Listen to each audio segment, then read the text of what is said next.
everybody, and welcome to the Burnett Work. Welcome to Positive Fandom. It's RM here, and tonight I'm here with Stubble McShave. Stubble, how are you today? Well, I'm pretty good. I was sick last week, but I'm feeling a lot better now. I still have a few throat issues, but I think we'll make it through. Excellent. I'm glad that you need time to heal, and I'm just glad that you're feeling better. It's great to see you, Stubble. And certainly we are here to talk about season 2 of The Wheel of Time.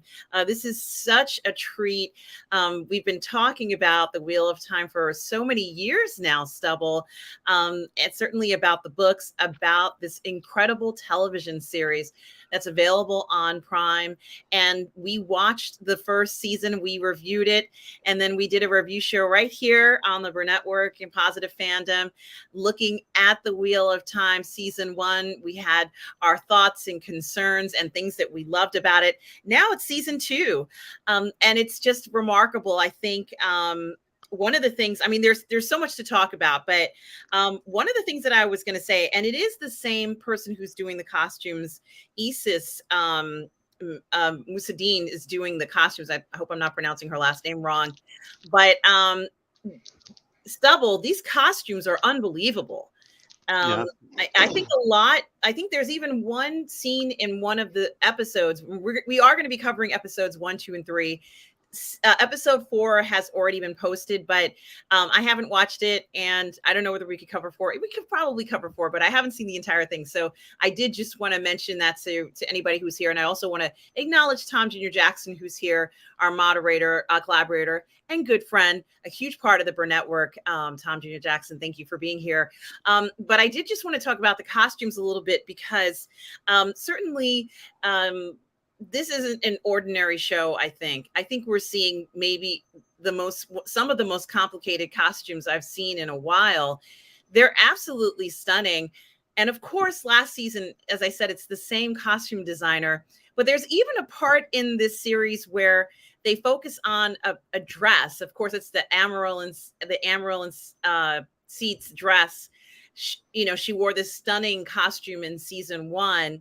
And it's just literally hanging on a hanger or on, kind of like a dressing post or whatever you want to call it. And one of the characters kind of looks at it.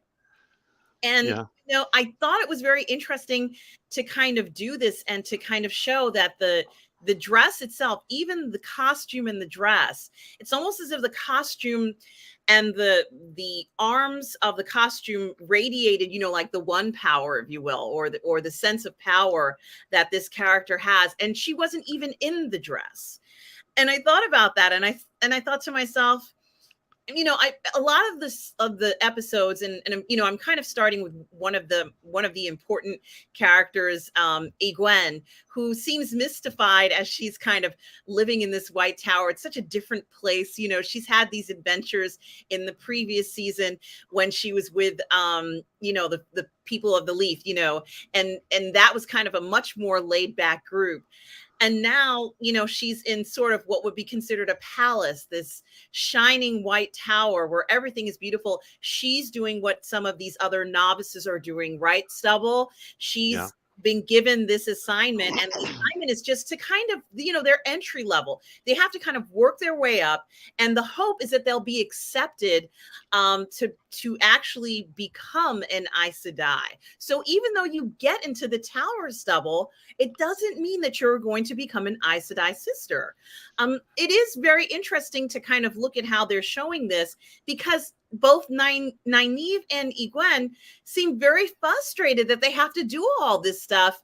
And I'm almost wondering, and I get it. I understand that they're like, why are we doing this? I don't feel like things are progressing anyway. And, we're washing a lot of dishes and scrubbing a lot of floors, and we're learning how to make clean water. But in the end, I don't feel like this is necessarily helping it. It's interesting that let's say up until this point, let's say up into episode 3, Egwene has not been able to channel the one power the way she would, although she and Nynaeve participated in that thing at the end of season 2, which you had mentioned is not in the book. But I do think it's very interesting that both of them appeared to be, at least for a little while, having difficulty summoning the one power. Stubble, is it because it's, I can't say whether all these novices who are in the White Tower will go ahead and certainly adjust to this lifestyle. They said that there are even fewer women who are being brought to the White Tower as potential Aes Sedai. But is it that their town in the Two Rivers, they just can't, I guess, adjust to this lifestyle in the tower? What do you make of it? Because after all, we keep hearing how Nynaeve is going to be this, she's the strongest, one power user in 1,000 years. And then Egwene, with her limitations, feels quite inadequate, not just because of Nynaeve, but just because she feels that this environment is not for her. She sees things that she's surprised by. And that, what do you think about their transition into the notion of them being novices? Because as far as I'm concerned, Stubble, they came here. I think that they kind of, I'm not going to say that they didn't want to come, but it feels like they had no choice to come. You remember the previous season when the Amaryllis seat tells them the wheel has, its destiny for you and you can't escape that. What do you think about what we're seeing of the two ladies just even being novices in the Tower of Stubble? Yeah, that was a lot of stuff at once. I'm so sorry. I have to break it down a little bit. But okay. Sorry. No, if we start with the clothes, I think there's some shifting in personnel for who makes the costumes, but a lot of overlap, and they are pretty. I think they are good. And when it comes to novices and working, work brings, builds character and all of that, and you have to start from the bottom and work your way up. And Nynaeve has a block because she's afraid of the power. So they don't really. She don't really know how to channel. She doesn't really dare to channel because she's afraid of it, and therefore she's put up a block. And Egwene, she's an A student compared to all the others, but Nynaeve are even better in their eyes, more capable. So you see that she has a lot of jealousy towards her, and gets called out for that in the second episode. Yeah, absolutely. And of course, the shot is, of course, Nynaeve, Egwene, and a new character that we get introduced to, who's, I guess, the heir of, I think it's Andor, the heir of Andor. At least the way not the Star Wars Andor. Yes, not the Star Wars Andor. This lady is the heir of Andor, and it is different from Star Wars. Apparently, she is someone incredibly special. Her name is Elaine Trakand, and she already is incredibly powerful from what they're saying. And there's great expectations for her because of where she comes from. And I personally don't know much about her, but she rolls in, and she rolls into this White Tower, almost foolishly assuming that she was going to be placed not in the same area as the other novices. And I thought that was very interesting. She's already set herself apart from all the other novices, Stubble. She already feels that she's different from these other women, even though everybody is saying that Nynaeve is the most powerful, one power user in 1,000 years. Elaine has, also, I guess, maybe quite distinguished, and feels, that that's not necessarily anything she even has to talk about in a sense. But she is the one who tells Egwene that, hey, the way you're sounding about Nynaeve, it sounds like you have this envy for her ability. So it is funny that she wants to connect with someone. She seems to have the strong desire to pair with another person. And I think it's interesting because when we're looking at, let's say the future of Nynaeve, who's, such an important character in the series, what I think is interesting is everybody, as Moraine predicted, wants a piece of Nynaeve. Yeah. And Liandrin is no exception. She's a very talented Red Aja, Sedai, of course. And she wants to accelerate. And I would say, I personally think it's acceleration, but it might be her gut feeling, especially after being a person who has gone out and has had to encounter false dragons all the time. So, like her day-to-day job, along with many of the other Aes Sedai, but her day-to-day job, like Moraine, is to find these individuals. But then it's almost as if she feels like it's all the weight of it's on her shoulders. Is Liandrin taking too much on her shoulders? And do you think she has an unnatural interest in wanting to make Nynaeve the most powerful one force user pretty much in the entire world? What do you think? Yeah. When it comes to Liandrin, she is very much more developed than what she is in the books. In the books, she's a one note character, more or less a side character that's not really at the forefront. And they have used both her and Alana to represent, because in the books there's a lot of Aes Sedai that they encounter, and instead of having all those Aes Sedai, they have replaced them with two extremes. One who is really against men and one who is very much for men, and they have totally different philosophies of how to use the power, how to live your life, and everything. And they've really given Liandrin a more substantial backstory, even if it's completely different. And they aged up the characters as well a bit, as we see later on. And when it comes to Elaine, I think the actress is Kiara Coveney or something like that. I think she really nails Elaine. And in the book series, Elaine further on, drinks a lot of wine and dances around on tables a bit. I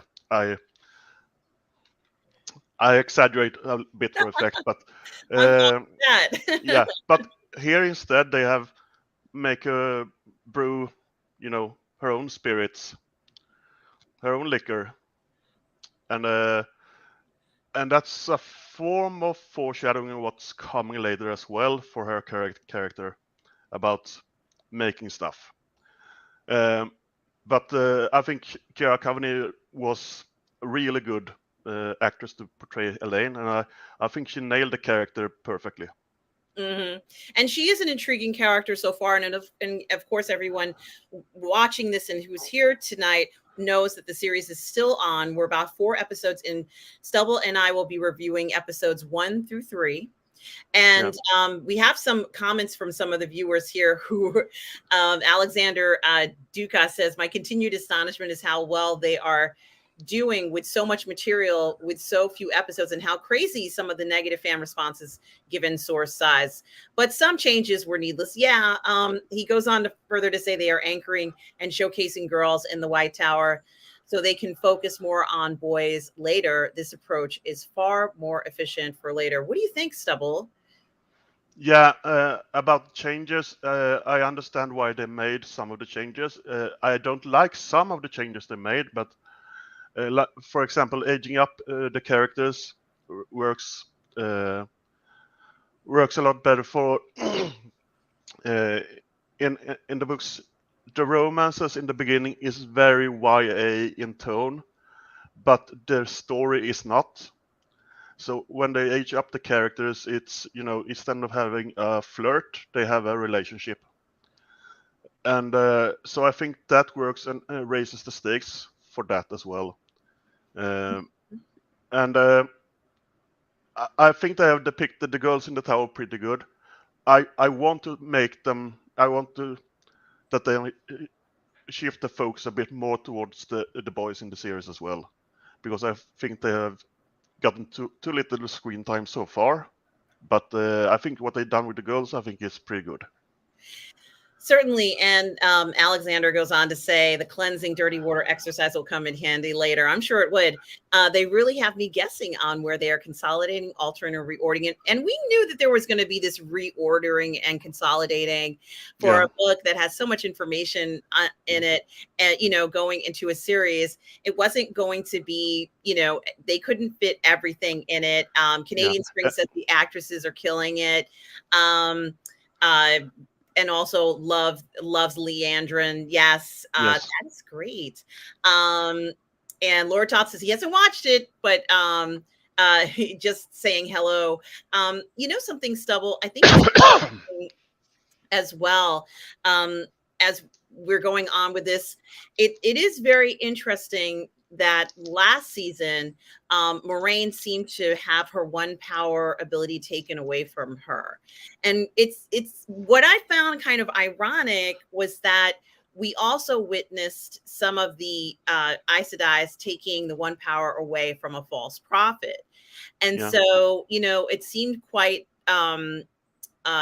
ironic that this would happen to Moraine, and she is just seems so altered by this, Stubble.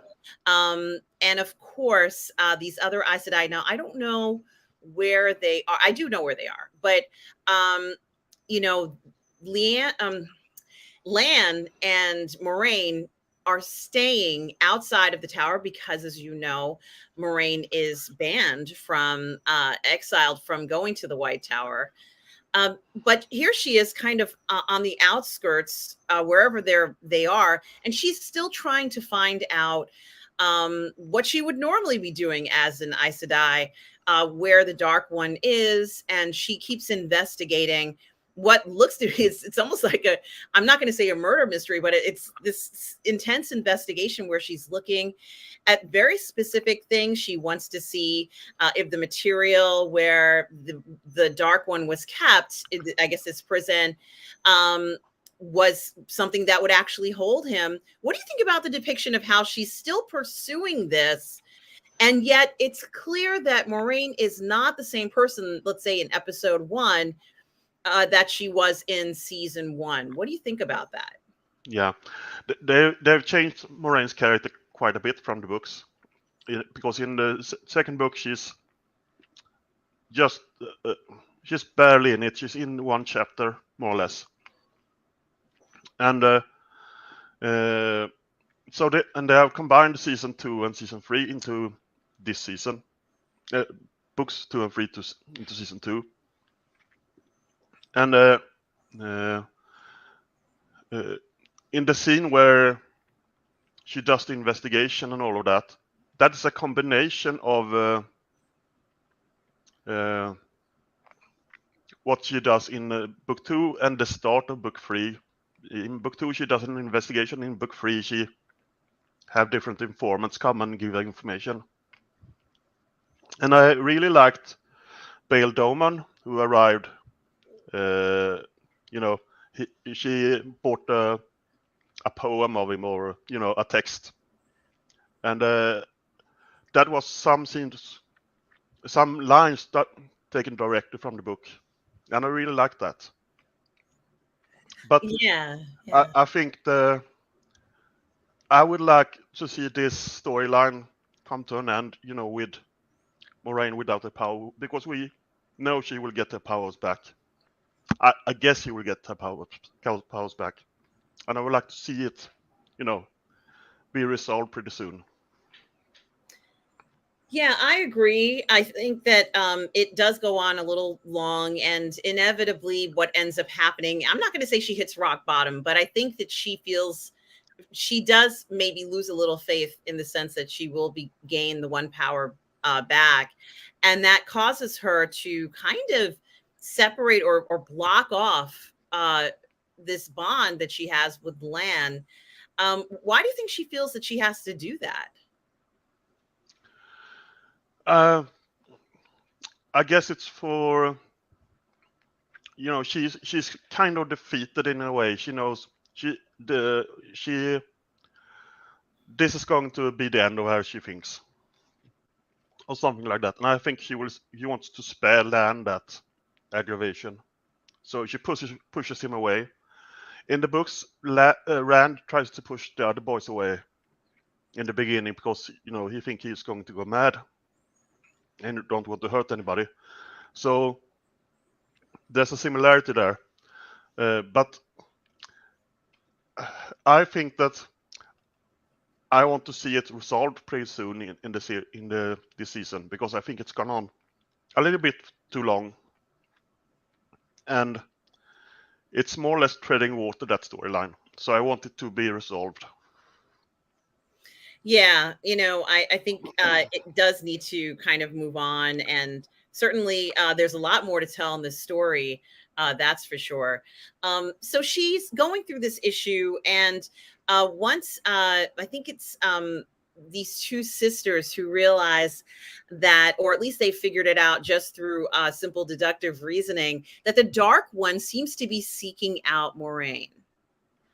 And Yeah.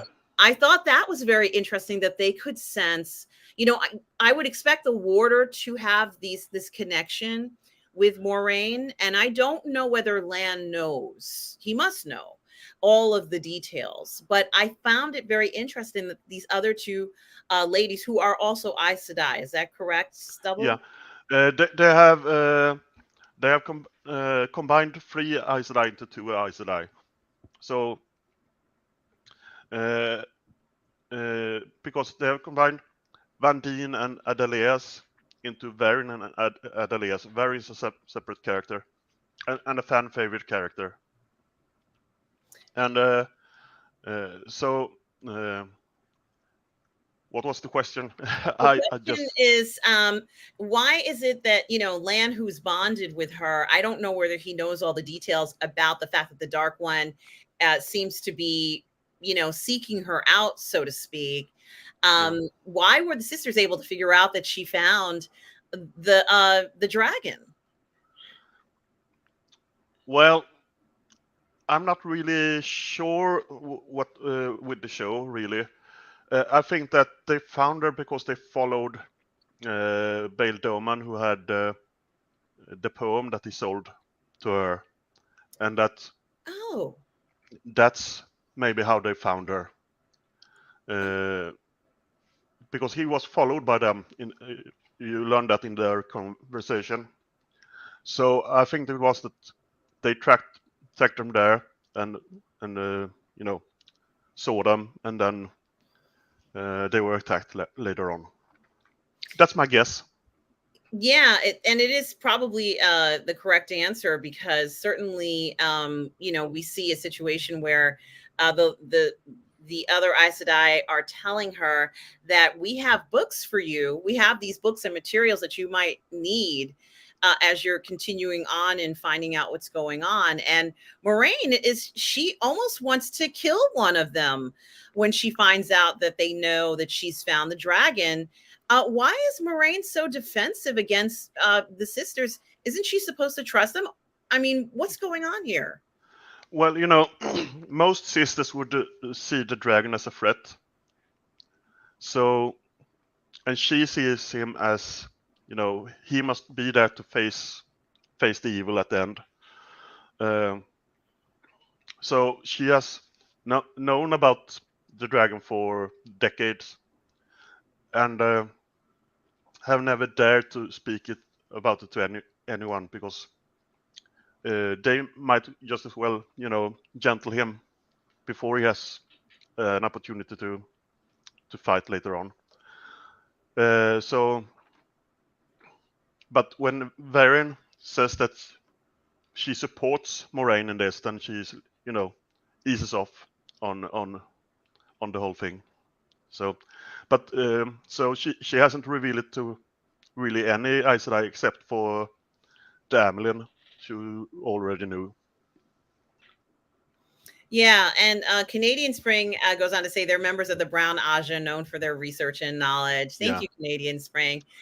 Glad you're here, and thank you so much for mentioning that. We do appreciate it. It is interesting to see those ladies. They seem to be very well connected, and they know all the tea, Stubble. Yeah.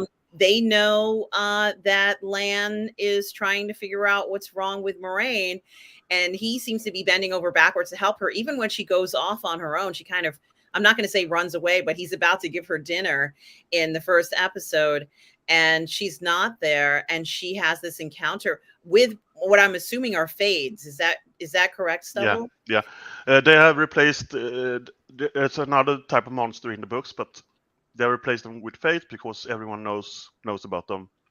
I don't know. We will get the other so-called shadow spawn later on, but it would be nice to see them. But yes, it's they face a fate, three fates, I think it is. Yeah, it is something to think about. And of course, Lan doesn't abandon her, even though she seems to be very affront to him, going off on her own. And it's nighttime, Stubble. Like, it's Yeah, dangerous to go out on the road alone, but she feels she has to go. So she right. goes out. And of course, she does have what I would call a nearly mortal and deadly encounter. She's going to die. She's going to be killed by these fades, but Lan, who cares about her deeply, has been tracking her and comes to her rescue, and they both get hurt pretty badly.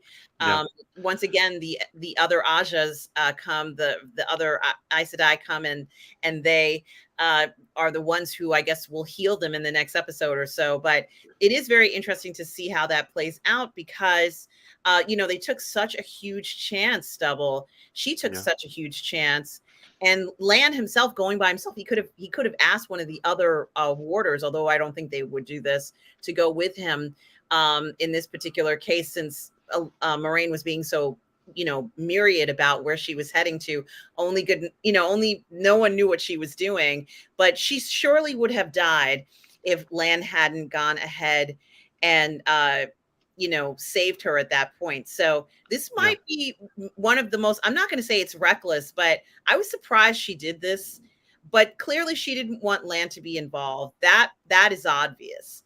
yeah, She wants Lan to be so frustrated, let's say, that he walks away from what she thinks is something that he shouldn't be involved in anymore, because she doesn't have the one power. Now, there's a lot more going on. I want to talk a little bit about before you, I just want to mention two things, yes. and there are two small criticisms with that scene, and that's one. It's a little bit too dark. You don't really see what's happening at times. I would like to see a little bit brightened up, just a little bit. And then I think that they should have made Lan a little more capable than what he's portrayed as in the series, because he's like the best of the best. You don't have to make him a Superman, super person, but a little more competence in the fighting in the show. I would have liked to have seen, but other than that, it's a good scene. Yeah, that is, and I'm glad you mentioned that. And that is something to think about when it comes to, how much does she trust him?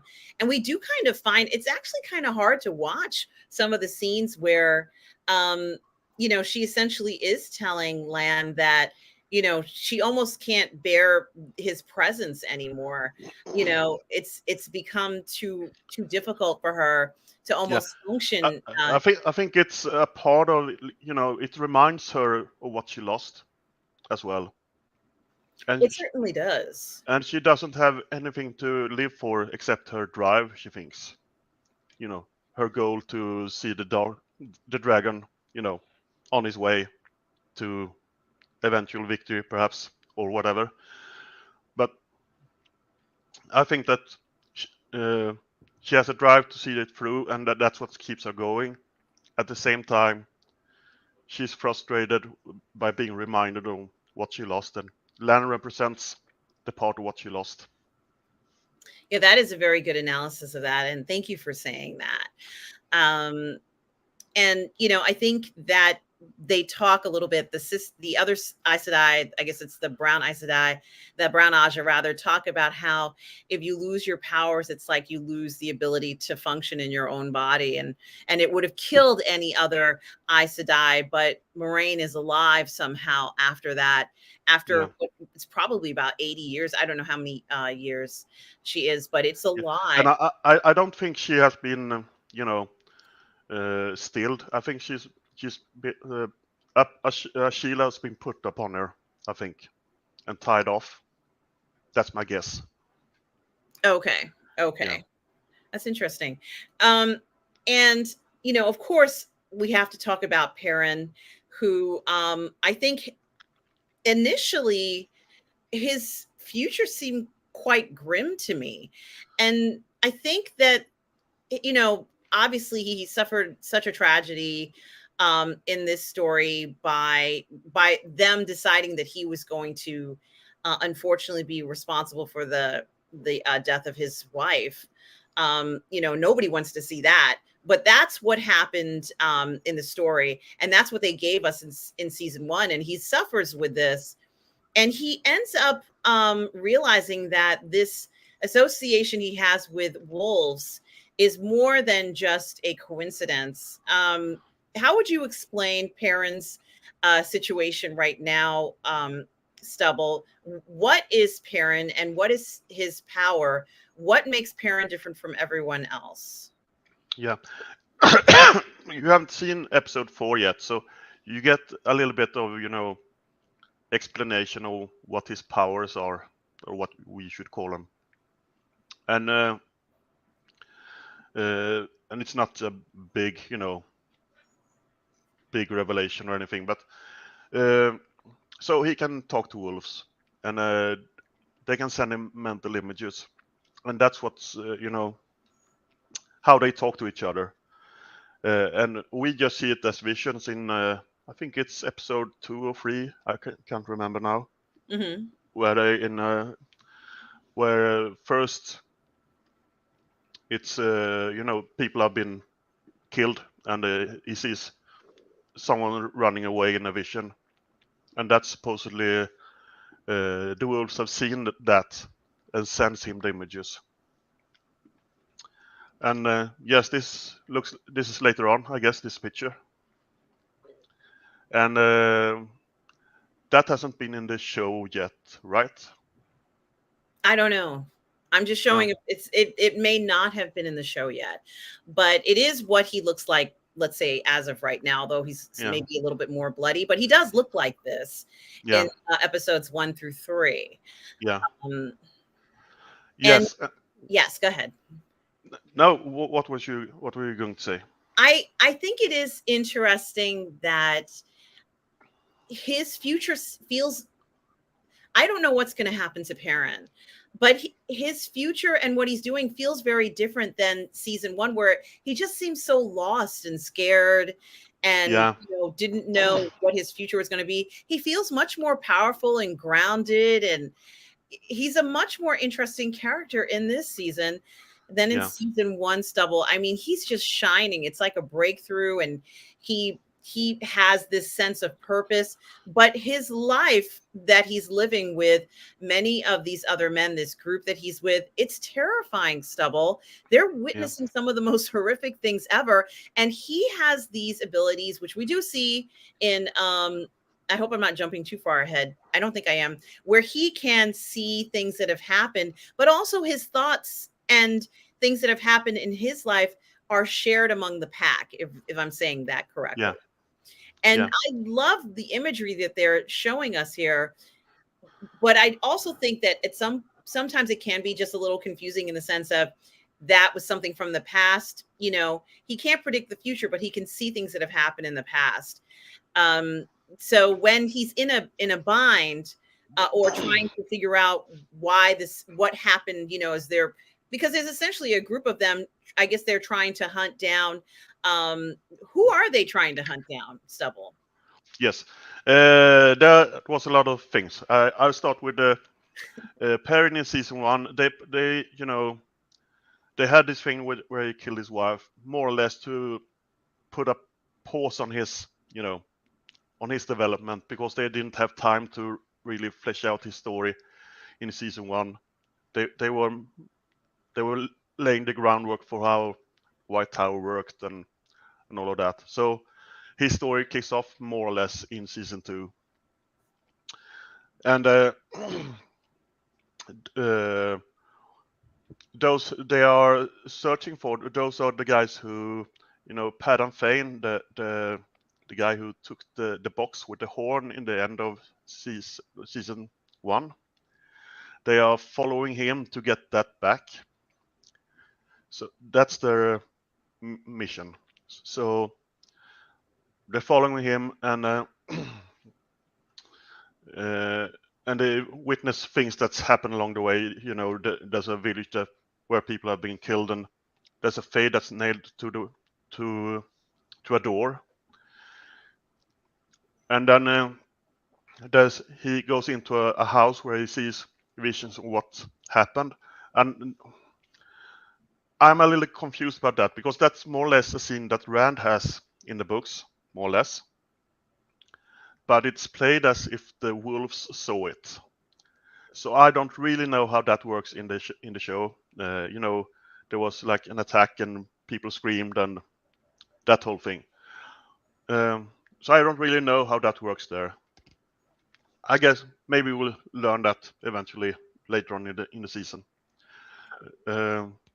Was it anything else you were wondering about? No, that is primarily what I was thinking. And it is something to think about. Alexander Dukas has some comments about some of the things that he felt, may not have been great choices, retconning Theron and co motivation, and altering, assuming altering aristocratic state of House of Domadred, which I'm assuming is Moraine's house, right? And turning a 4-year lesbian bestie exes Suin and Moraine into From Here to Lesternity. They wanted to dramatize it. Alexander. Yeah, I think it also was a shortcut to getting how important the issue of finding the dragon was for them. They were willing to give up their relationship in order to pursue finding. So instead of explaining that for however long, they took a shortcut. And I know, there's some precedent for it in the prequel. So that doesn't bother me as much. Mm-hmm.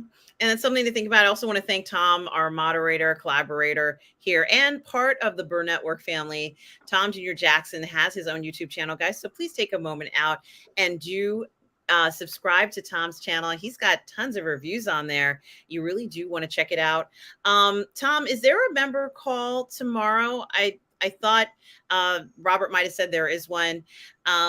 Guys, you can become a PGS member for only 99 cents a month, guys. So please do check that out. And then you can join our member only calls where you get to speak to Robert. So that is something to think about, everybody. And Tom, if you answer that question, let me know. From what I hear, yes. So guys, there is a member only call tomorrow, Saturday. I think Robert said he wanted to do it because the previous Saturday he lost power and he was not able to do the stream properly. So we should be having one tomorrow, guys, just so you know. Alexander says 14 core books, around 800 pages each, 1.5 size prequel, and then 3 to 5 aftermarket appendical encyclopedia add-ons, adding another 400 to 800 pages each. The Dead Sea Scrolls, plus, it's a lot of material. I agree. Yeah, if you look at the Lord of the Rings, just those 3 books or that book, depending on how you watch it, the Wheel of Time is 10 times bigger, just both in page count, in culture-wise, in story-wise. So it's it's a much bigger undertaking to adapt something like that. Absolutely. Alexander Dukas goes on to say Moraine's trying to free up land to live his life. We were never equals. can be taken three different ways. And of course, it's very interesting hearing Lan talk to one of the other warders about this, how much Yeah. her words affected him. He seemed pretty shaken. And I would be shaken too hearing something like this. You know, it can really break you. And a big difference between the books and the TV series is that the warders are much more involved in the TV series. There was a scene in the tower when they were discussing if Nynaeve would enter the arches or not, and the warders were there to argue the case. That would never happen in the books. They were glorified bodyguards, more or less, stood to the side, and so that's a big difference. Absolutely. Now, I also want to acknowledge another moderator, Lord Toth. Lord Toth, are you my favorite Mountie? I believe you are. I can't see the keys in my StreamYard, but I believe you're moderating because you posted the link for Tom as well. But Lord Toth, also great to see you. Thank you so much for being here. We appreciate you. Hope you are well. Alexander says, agree with your assessment on M&S alteration. Them turning LT and companions attempt to seal the bore into a vanity project as opposed to desperate move was unbelievable. Well, wow. Yes, you are a Mountie. That's what I thought. I just want to make sure it was you. I couldn't tell from the from that particular post. And it is good to see you. You know something, Stubble? I also was wondering about something else, and it has to do with the power within the White Tower when the Armelin seed is not there. Yeah. And we do see these novices. We talked about them a little bit, about the interest in each novice and what they have to do. And I have to admit that personally, I was quite surprised to see that Liandrin, who is a Red Aja, wants to speed up the process for Nynaeve. And I touched on this just a little bit, but something pretty significant happens in episodes one to let's say 1 to 3 of what happens with Nynaeve. Now, Nynaeve is really resisting this entire tower becoming an accepted, even though she had the pep talk with Suan, and Suan pretty much said, this is the wheel cares not of what you're talking about. I don't know why it's showing that scene. Should show another picture. The wheel cares not about what your dreams and desires are from last season. She was very clear to both Nynaeve and Egwene that their futures are forever altered because of their ability to use the one power. And of course, what's interesting is that they seem to have a little trouble in the utilization of the one power, and it's okay, like they can learn. There's even a scene where like Liandrin takes Nynaeve to see a healer or a lady who works as a healer, and notices that not only does she use the one power, but she also uses potions and things like that. And it seems to affect Nynaeve in a positive way. It's not a surprise. She's a wisdom for her village, and she takes care of everybody. And it's actually her desire to go back. I think that's something that's not ever going to leave her. But was Liandrin too aggressive towards Nynaeve? And would this have happened if Moraine was still in the tower? Well, Liandrin seems to have her own. You haven't seen episode 4 yet, so Liandrin seems to have her own, reasons for what she's doing, and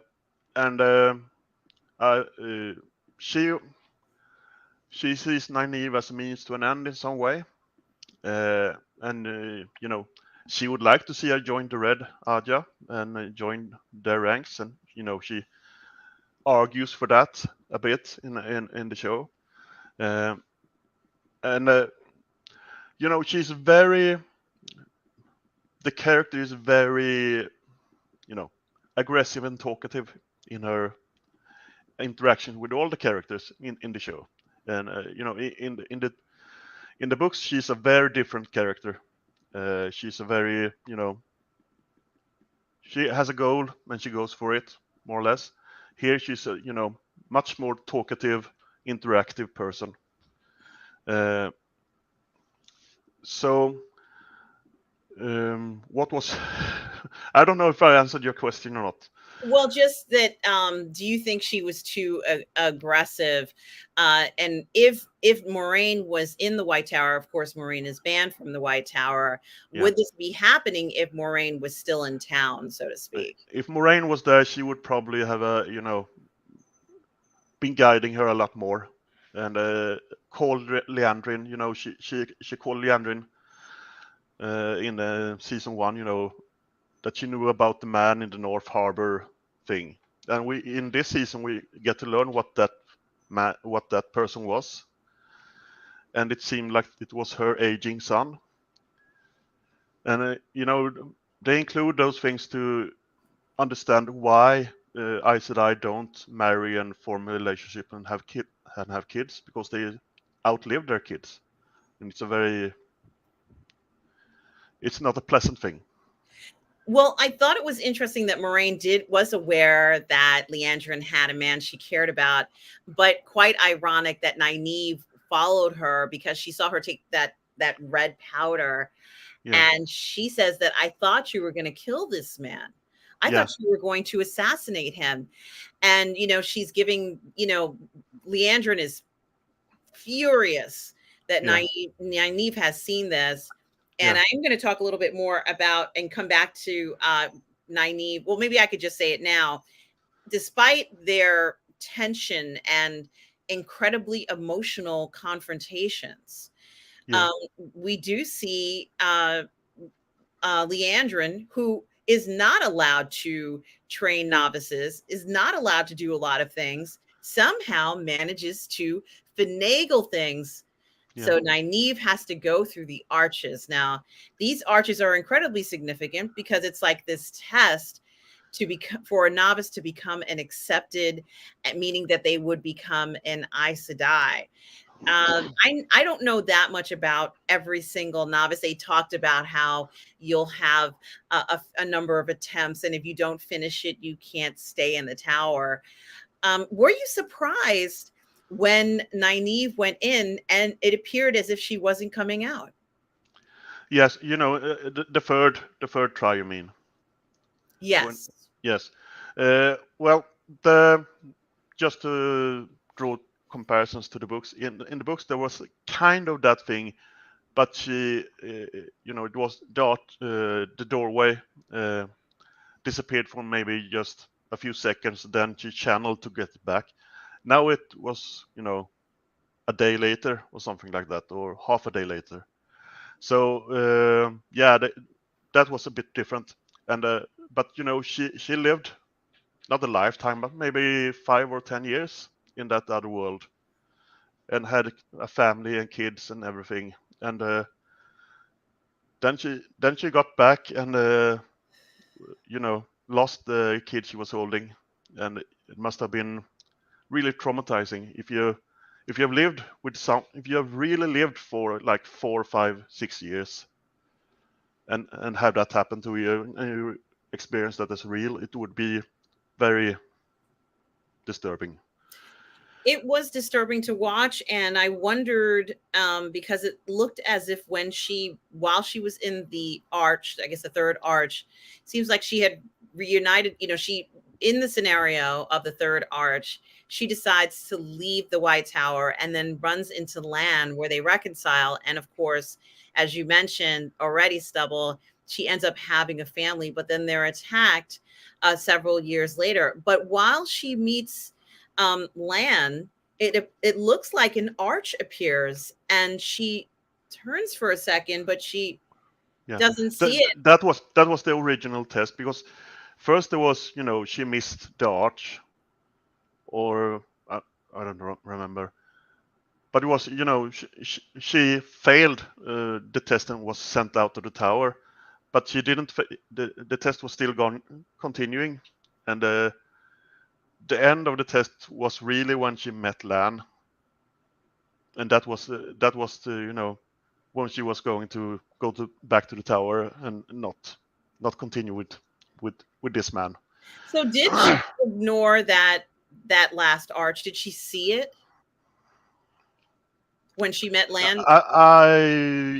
I'm not sure what they did in the show. Maybe not. I'm not sure. I don't remember.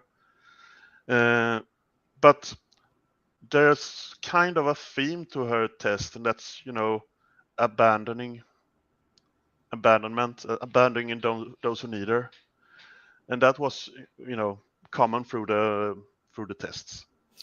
It certainly is, and we also do see a very concerned Egwene, because she's like, well, where's Nynaeve? Yeah. And she's like, we have to do something about this. Could she really do anything about it? No, she tried to channel to activate the archers to get her back, but I was afraid that she was going to be able to do that, and I think that would have cheapened the whole thing a bit. So I'm glad that she failed to do that, because that would have been, I wouldn't have liked that. Maybe other people would have liked that, but I wouldn't have liked that. And so then Nynaeve came back through the arches on her own volition. She recreated the exit.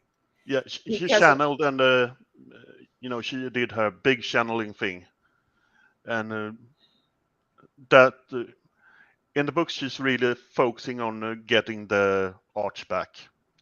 She's trying to reconstruct it from the power. In the show, she's more doing her big blast thing, and that sort of activates it again. So yeah, that's how it is in the show. Okay, I just wanted to clarify that, because it could be a little confusing, if you're to look at. I think it would be, they should have made it more clear what was happening. And Canadian Spring says, I think they're setting up Liandrin as the head of the Red Aja. Yeah, maybe. I don't know who is actually the head of the Red Aja, but I think Liandrin would take whatever she could get. And, it is very interesting. And I have some other, I'm not nearly finished with my questions for you, Stubble. Is Liandrin being set up as head of the Red Aja? I don't know how much I dare to tell you. Let's say I don't think so. Okay. Yes. All right, fair enough. After you see episode 4, I think you'll agree with me, perhaps. Okay. Yes. And guys, we will be reviewing episode 4 the next time we meet. Now, of course, I have to talk about the Dragon Reborn. Rand al'Thor, who... Before we leave the girls, just one thing. Yes. There was this scene where they were channeling in the kitchen. Yes. And purified water and everything. And I think just that scene was very, very well constructed, because it gave both character. It explains the magic system to some degree. And then there was some foreshadowing for what happens in book 9. I won't say any more than that. And I think they just, 3 or 4 minute scene, and that was really good, writing to get all those things in one scene. That was the only thing. That is good to know. Yeah. And I'm glad you shared that. So, let's talk about Rand al'Thor for a moment. He went off on his own at the end of season 1. I wondered where on earth he was going. We do find him. I wrote down the name at Fairgate in Carhane. The Foregate. Yeah. Yeah.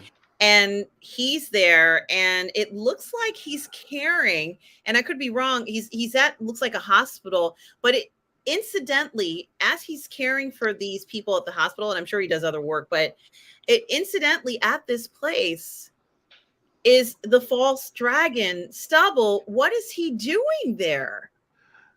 Yes. Just to start with, just to compare books to show a little bit. In the books, he's traveling more or less like Perrin does in the show. So they have changed that to he's trying to he has hid from the world. And he knows he's going to go mad, so he's um, checking out how that's like, so to speak. But also he wants to meet Logain to learn the channeling thing. And the reason you get in episode 4, you get kind of an explanation why Logain is there. He should be in the tower, being looked over by Aes Sedai. But Yes. there was someone who manipulated things, so he ended up in Cairn. Oh, okay. Okay, Yeah. I see.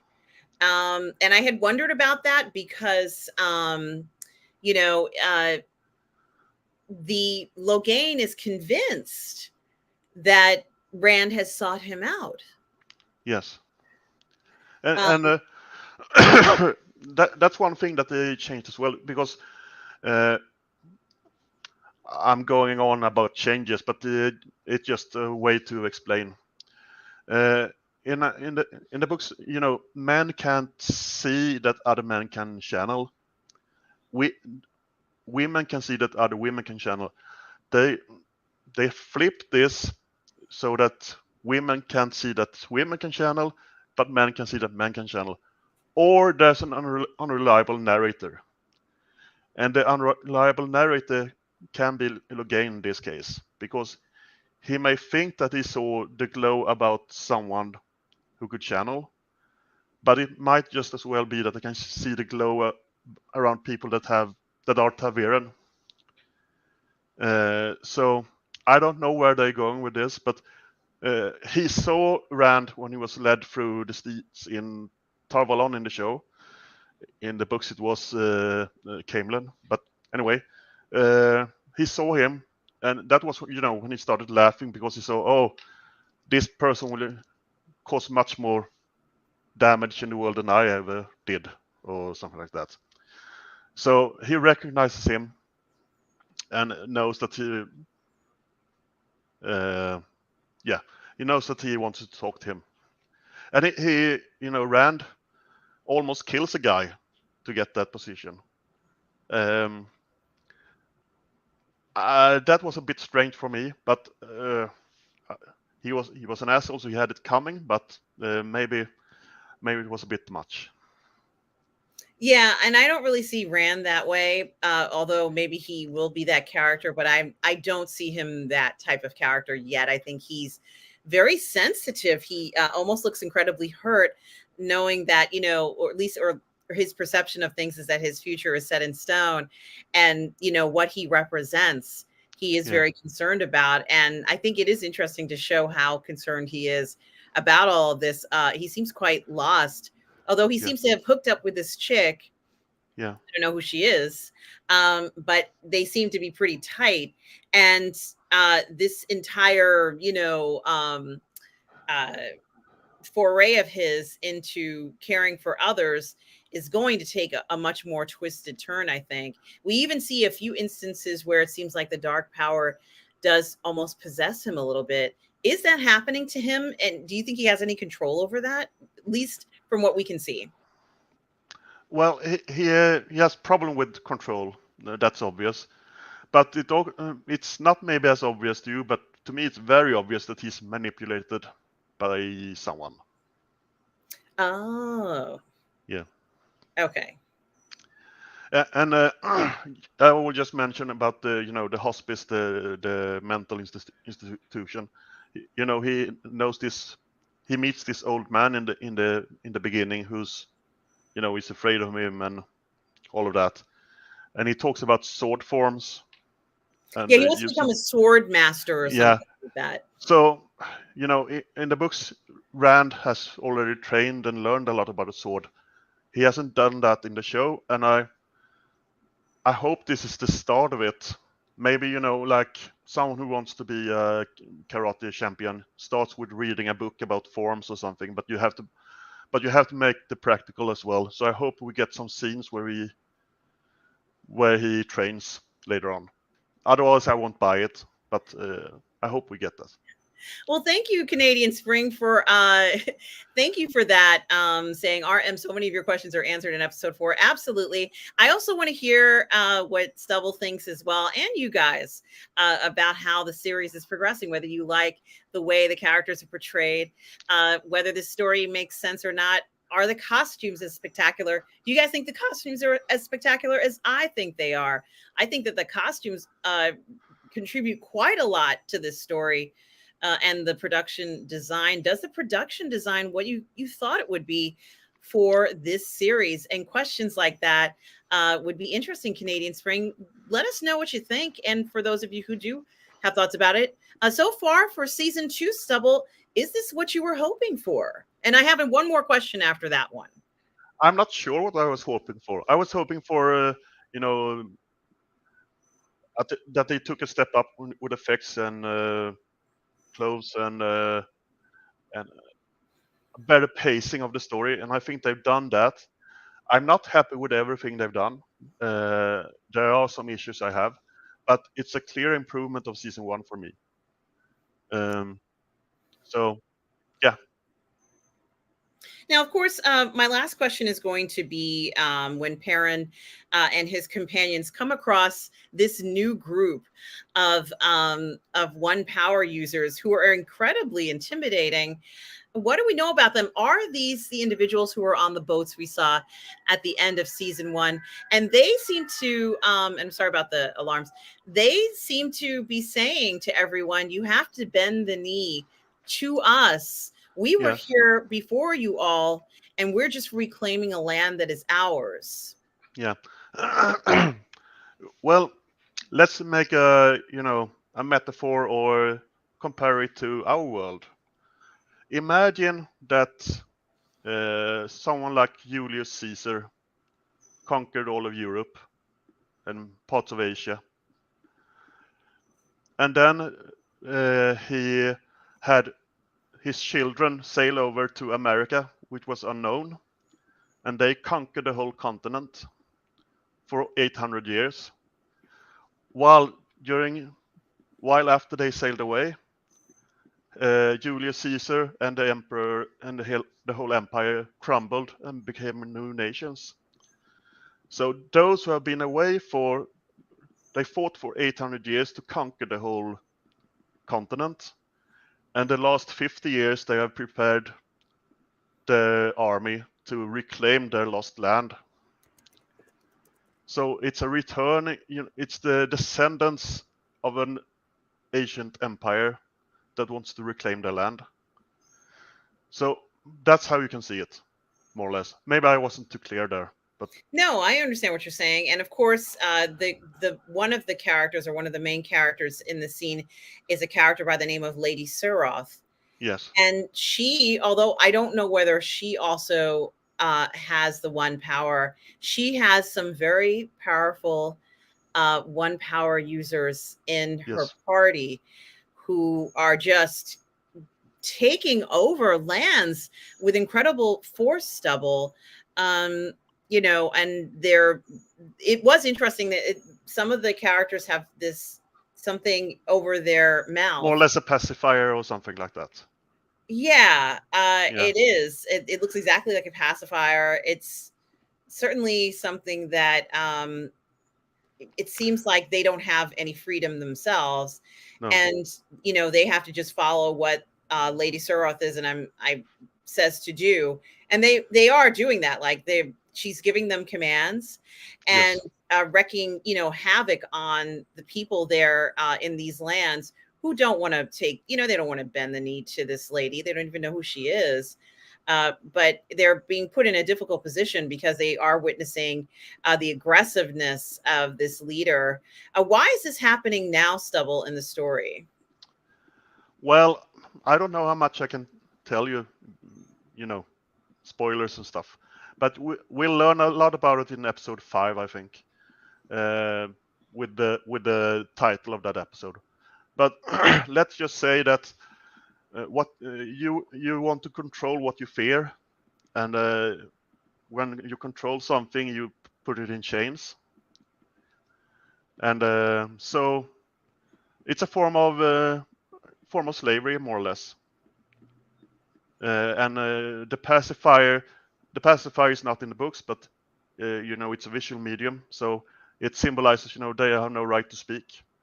They just do what they're ordered, and they're trained from young age to more or less be slaves under the regime, and much worse slavery than what we think is slavery, because their minds, they can't think for, they don't have the right to an independent mind, really. They can't think what they want. Well, it's terrifying to see anybody with something like that, pretty much over their it's terrifying. They kind of remind me of characters from I guess Pitch Black. Like these necromancers would have these characters that had this giant glass over their face, and they would use them to search as to search things and to analyze things. And their minds weren't their own anymore. They were just used. It's like a humanoid creature, but they were used to find things, and that's all they did. They didn't have any of their own thoughts or anything like that. But it is kind of hard to see that. Yeah. And you saw the young girl who went among the people and pointed at women. Yes, what was that about? Oh, she could tell who had the one power. Right. Okay, I figured it out. Yeah. And in I don't know if we this may be a slight show spoiler, perhaps, but in season 1 there was one Aes Sedai that was going to go west and check out what was all the trouble, in the bathroom scene, or in the steam room scene. She was going to go west, so maybe we'll see her with a pacifier or something. Who knows? Oh my gosh. But this lady who they have to bow to with her commands and orders, it has to do, they're going to do whatever it takes to get people to bow to them. Yeah. And there's a strict hierarchy.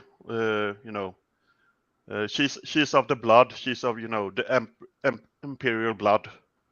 So everyone has to bow to her, and she's carried around on this ridiculous palanquin. So. Well, it certainly has been an incredibly exciting episodes 1 through 3 for me, Stubble, and I've been enjoying it. There's a lot going on. Granted, yeah, a lot more going on than season 1, but I think it is. And Canadian Spring also kind of agrees with us, where he says, read the books many times, and I think some of it would be really difficult to get right on screen. I'm fine with the changes so far. In my opinion, season 2 is a big step from 1. In general, I agree with that. I have some small issues here and there. Like one plot line goes on for a little bit too long, a little bit dark. The dark, but it's a step up from season 1, absolutely. And Lord Toth talks about Rand needing to earn the Heron blade, and I haven't seen anything to show me that. Is it in Rand's possession? He has the blade now. Yeah, and yeah. What in the books, he has quite a bit of training, not huge amounts, but quite a bit of training, and he hasn't had really anything on screen, at least. He talked to the old man who, to the crazy guy, who showed him some stuff, but that's more or less, like picking up a book and think you're a master martial artist. But I hope we get some training sequences, or if we if he doesn't use the sword in season 2, I hope we get a break from season 2 to season 3, where we have got the impression that he has trained for some time, because in the books he becomes a master bladesman. Okay. And we haven't really seen that. He becomes a master bladesman like his father, who clearly is one, and that is very interesting. He's going to need that blade. Um, and hopefully we will see something, Lord Yeah. Toth. And one other criticism that I have, I want to see more from the boys. I think we have a little, you need the things in the tower, to establish how that works and that plot line. But I hope the second half of the season focuses more on Rand, Perrin, and Matt a little bit more, because they have been shortchanged a little bit so far. Yeah, I have to agree with you. It does feel like they've been shortchanged, and I think going forward, it does need to shift. I think they spent a little too much time on Moraine Yeah, and Lan, they and could have cut that in half, but she's the big star. She she needs to have a substantial amount of screen time. So I get it's internal politics. yeah, it is certainly that way. Another thing that I was going to say is, I don't know what's going to happen with, I would say, Liandrin and Nynaeve, but uh, the new girl who's there, she seems to want to, I guess, form a bond or make an allegiance with someone there. And Liandrin was very frank to Nynaeve, excuse me, Egwene, about the fact that the person who sometimes ends up in charge isn't necessarily the strongest person. Yeah. I thought that was also something that Egwene needs to consider, because that is the truth. It's not Yes. always the strongest person who survives and is there in the end. So she It's needs. smart. It's smarts and luck and everything in between. Absolutely. So I have a lot of hope for Egwene, regardless of how strong she is or isn't. I think is completely irrelevant. She's in a good position because she's a novice and she's in the building. So she's being considered. We don't know what's going to happen to all the other novices. Because there's so few that are being brought over. It is something to think about. I think it's going to be fun to see episode 4 coming up, which we will review 4 and 5, I guess, Yeah. in the next. I've already seen episode 4, but you haven't seen, at least not the whole episode yet. So we'll pick that up next time, I guess. Absolutely. Sybil, was there anything else you'd like to say about episodes 1 through 3 of The Wheel of Time? Just that there's a lot of detail that maybe you don't notice the first time, especially if you're a book reader. There are a lot of Easter eggs here and there that you can pick up on, and it would be interesting to hear how a non-book reader, thinks the show is, because I'm in my world. I'm in my I view it from my perspective, and I would like to, just to know how an ordinary person thinks about it. Absolutely. I'm kind of a semi-reader, like I have the audiobooks and I listen to them over and over and over again. So I think it's interesting to see what's going to happen. I am not up to book 3, so Have you? Far along are you? only 2, the second book. Have you finished book 2? No. No. Uh, just one thing I should mention. A fan favorite got killed by the Seanchan. Uno, the guy with one eye, with the eye patch, and he's a fan favorite. And I know that many people were kind of upset or sad that he was killed off. But if they were going to kill off a big character, he works. He doesn't have a huge influence on the rest of the book series or television series.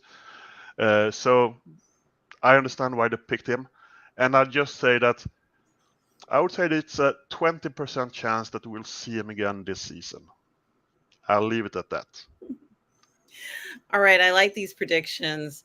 I have I'm excited for what's to come, and certainly I'm gonna, as soon as we get off this stream, I'm gonna watch episode 4 and eagerly await episode 5 next week. But I must say, as a book reader, I need to watch the episode at least 2 times. If I just watch it the first time I just notice the changes and what's happened, and the second time I can watch it for what it is and not for what it isn't. So. Absolutely, Stubble. I want to thank you for joining me for this Wheel of Time season 2 episodes 1, 2, and 3 review that we did here of this incredible series. I think, regardless, it has been an incredible improvement over season 1, as we said, but it's becoming so intriguing, and I love what they're doing, and I'm excited for more episodes. Stubble, where can people find you? Well, I'm mostly on Twitter. It's at TOMP115. I have no YouTube presence other than here. Well, you guys can always reach out to Stubble either on Positive Fandom or on the Burr Network. You can find me either on Positive Fandom or the Burr Network. I want to thank our moderators, Tom Jr. Jackson, as well as Lord Toth, my favorite Mountie. And we are all good people, Tom Jr. Jackson. Thank you, everybody who showed up for the review today. Yeah. It was great to talk about. Yes. I saw Darth Plato have pronounced Celine. So I pronounced Celine. I don't know if that was something. And for those who have read the books, it could be interesting just to Google the word Celine and see what's come up, and you'll see some connections to our world. Absolutely. And thank you, everyone who has given your thoughts and concerns about the show, what you liked, what you disliked. It's great to hear the community talk about different things about this incredible adaptation, which I think is astounding. You are lucky when something like this gets made. And I'm cherishing pretty much every time we get an episode and they're talking about more seasons or more stories to adapt. It's a win. And it's not going to be perfect, I think, at this point because of the complications in the book. I think it might be difficult to pull it off in live action. I've mentioned this earlier, but the reason that they combined books 2 and 3 for season 2, it has a very similar plot structure. So if they did 2 seasons after one another, it would feel very repetitive in this medium, I think. So Absolutely. Yeah. Well, thank you, Stubble. It's such a pleasure having you here and talking about the series. Stubble and I will be back to review episodes 4 and 5. I want to thank everybody who's here. Thank you for your comments and concerns and answering questions and everything and anything that has to do with Wheel of Time. And guys, remember, as we're wrapping up this episode, just remember, no matter where you are in the galaxy, always remember to please be kind. Take care, everybody.